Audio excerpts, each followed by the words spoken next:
That's right. This thing. This thing right here. Blow it up. That's how you win. Easy, right? Wrong. In order to deal damage to the Nexus, you must first destroy the 2 towers protecting it. To hurt those, you must destroy at least 1 inhibitor. And, in order to destroy the inhibitor, you must first destroy all towers in the lane that stand before it. A bit long-winded, but that's all. Notice, in all that, I didn't mention the enemy team once. The point is that killing the enemy is not the goal of the game. In order to win, you don't need more kills than the enemy team. You don't need to have the best personal kill-death ratio. You don't need the best team comp in the world. You don't need the best jungler. And you don't need the tankiest tank that ever tanked a tank. All those things are useful, and they will help, but they aren't necessary. Theoretically, an entire game could go by without a single death. The only thing you have to do is blow them buildings to itty-bitty bits before the other guys do. The enemy team, then, is simply an obstacle, the only real threat that stands between you and the Nexus. Minions and turrets exist, of course, but both can be dealt with by anyone, given competency and enough time. Therefore, the nullification, if not the destruction of the threat that is the enemy team, is generally necessary to win.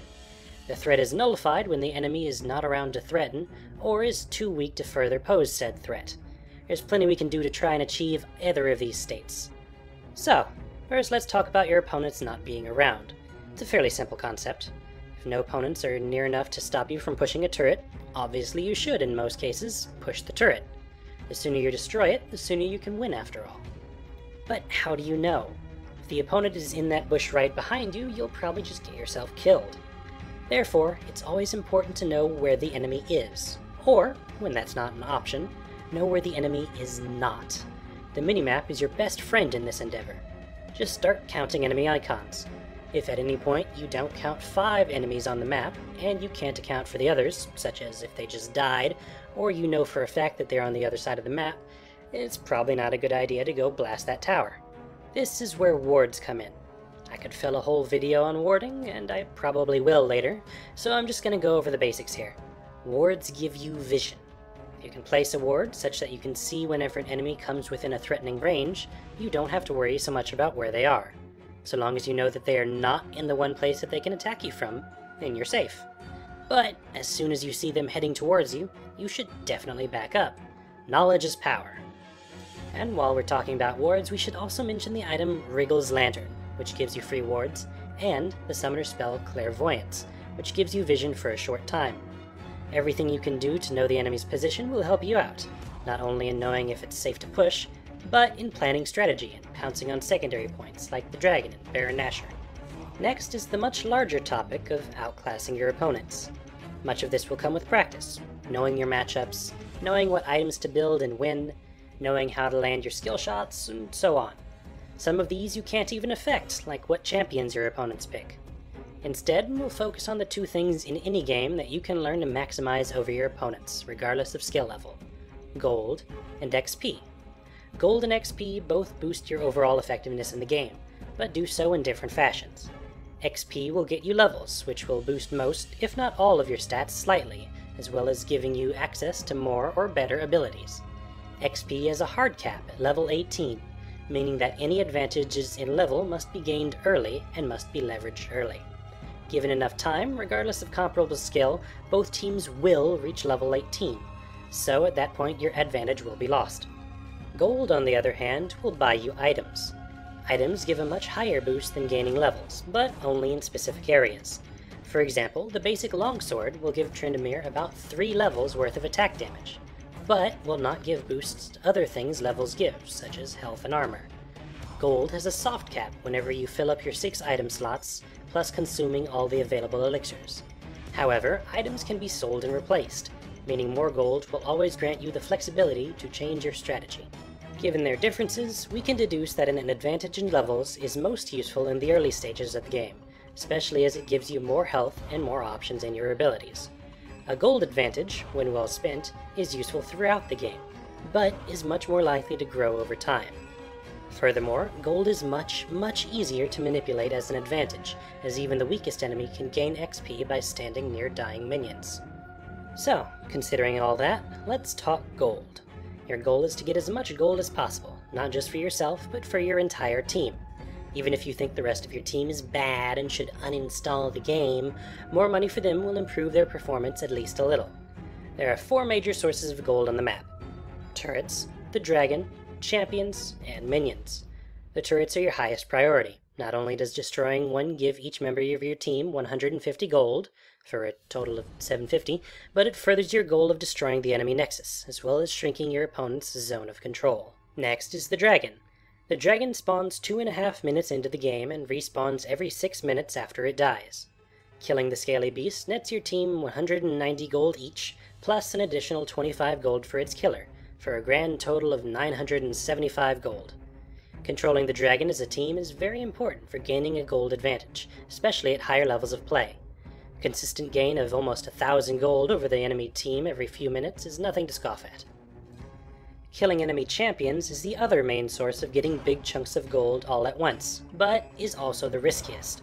The biggest issue with getting kills is simply the possibility of giving them to the enemy instead. Furthermore, if your opponent kills you at the same time that you kill them, you've essentially wasted your time. Nevertheless, the benefits often outweigh the risks. Not only does a kill net you gold, it gives you the time where your opponent is not protecting their lane, gaining experience, or gaining gold. The base value of killing a champion is 300 gold. That will go up or down depending on how many kills they have, how many deaths they have, and what level you are compared to them. A bonus 100 gold is awarded for first blood. While that may seem small, every little bit counts. An important point that many people forget about, though, is assists. If anyone gets an assist, that is, deals damage to, debuffs the enemy, or buffs the ally who killed them at most 10 seconds prior to their death, then about 60%, 58.33% exactly, of the gold gained by the killer is divided evenly among everyone who assisted. That's 60% more gold on your team, about 180 more based just on the basic kill. With that much gold available, you should always try to get at least one person assisting on every single kill. Finally, for gold, let's talk about minions.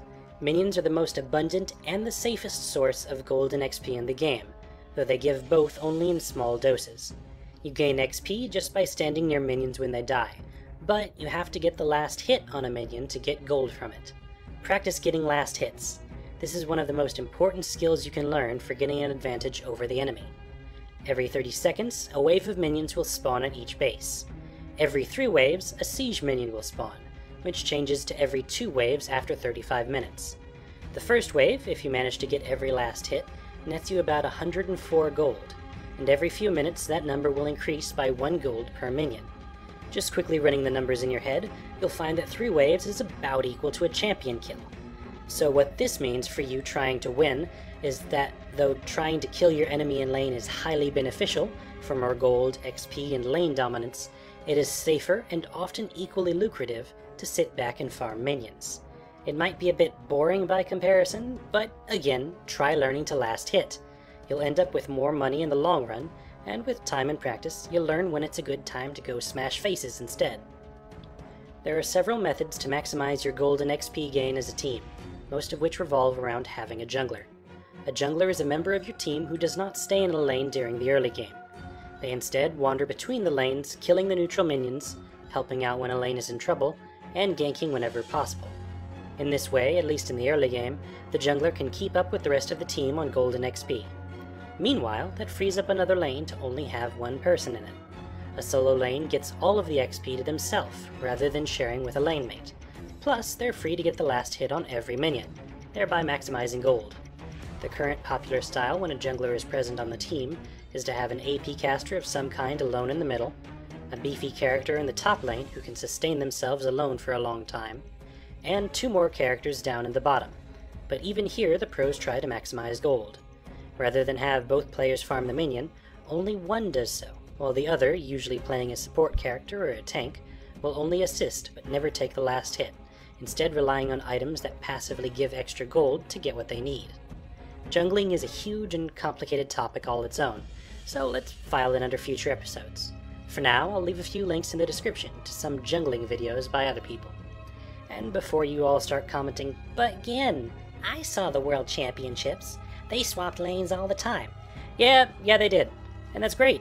But before you head off to go wherever you want because you saw the pros do it, you need to learn why the basic meta is the way it is. This too is another video for another day, making quite a list for myself here, aren't I? Finally, and I mean it this time, there are 3 different neutral buffs scattered around the map, each held by a neutral monster. They are all very useful, and controlling them, much like controlling the dragon, will help lead you to victory. First is the Crest of the Ancient Golem, the blue buff. Each team has one in their jungle, though you can take either for yourself. The blue buff gives the owner a boost to mana or energy regeneration, and a massive cooldown reduction bonus that lasts for 2.5 minutes. It is held by the Ancient Golem, who spawns at 1 minute and 55 seconds and respawns every 5 minutes after its camp dies. It's usually extremely useful on mages, whose abilities deal most of their damage, yet often have mana problems in the early game. If the buff's owner dies, it's transferred to whoever killed them, and is refreshed. Next is the Blessing of the Lizard Elder, or the red buff. The buff holder's basic attacks slow the target and deal additional true damage, both scaling based on level. It lasts as long as the blue buff, transfers to killers the same way, and its original owner, the Lizard Elder, has the same spawn times. This buff is especially useful on high attack speed physical champions, or anyone attempting a surprise attack on a lane, like a jungler. Lastly is Baron Nashor. Baron Nashor is the most powerful monster on the map, and you probably won't fight him in every game, but if your team really needs the boost, or you're way ahead and you want to get more ahead, take him down. He usually takes most of your team to fight effectively, so make sure the enemy team doesn't catch you there. He spawns 15 minutes into the game and respawns every 7 minutes after he dies. If you manage to take the beast down, he grants every living member of your team, regardless of where they are, Exalted with Baron Nashor. The Baron buff grants you 40 ability power, 40 attack damage, 3% of your max health and health regen per 5 seconds, and 1% of your max mana in mana regen per 5 seconds, all of which last for 4 minutes or until you die. The Baron buff, fortunately for you if you lose it, is non-transferable. And that's the basics of what you need to know